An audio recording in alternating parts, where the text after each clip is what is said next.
Les enfants ont souvent peur du noir. Les petits ont peur du noir, c'est un petit symptôme normal. Parfois, il devient symptôme pathologique. Ce qui en fait un symptôme pathologique, c'est son retentissement fonctionnel et social.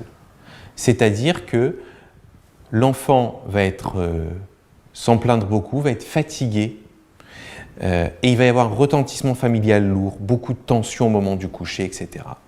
Encore une fois, la psychiatrie est une affaire de nuances. C'est normal qu'un enfant fasse quelques petites peurs du noir. C'est pas normal s'il ne dort pas de la nuit et s'il y a des crises de 2 heures avant d'aller se coucher.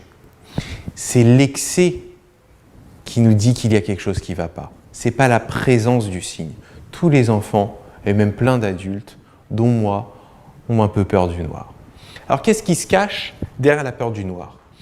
C'est intéressant de le comprendre parce que ça permet d'ailleurs d'aider beaucoup les enfants quand ça devient un symptôme pathologique.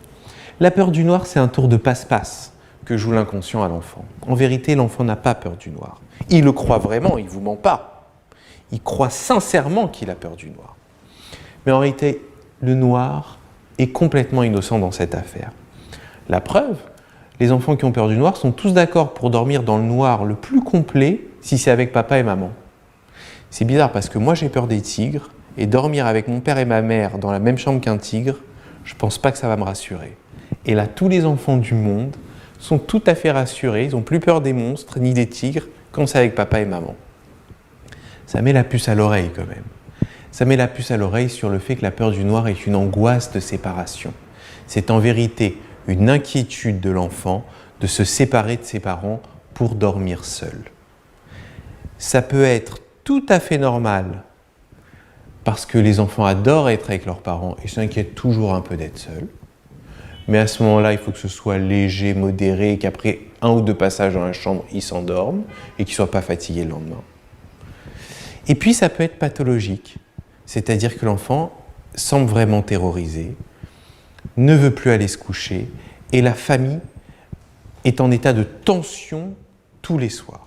Il y a une crise familiale.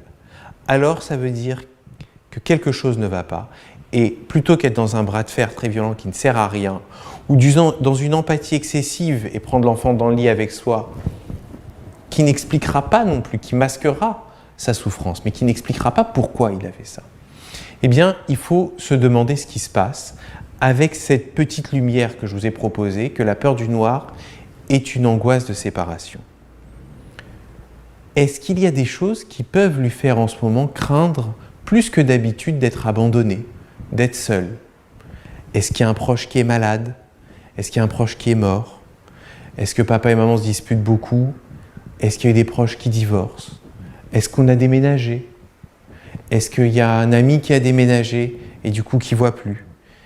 Il faut aller fouiller dans l'histoire familiale et dans l'histoire de l'enfant, ce qui peut l'inquiéter en termes d'abandon, de séparation, pour le rassurer.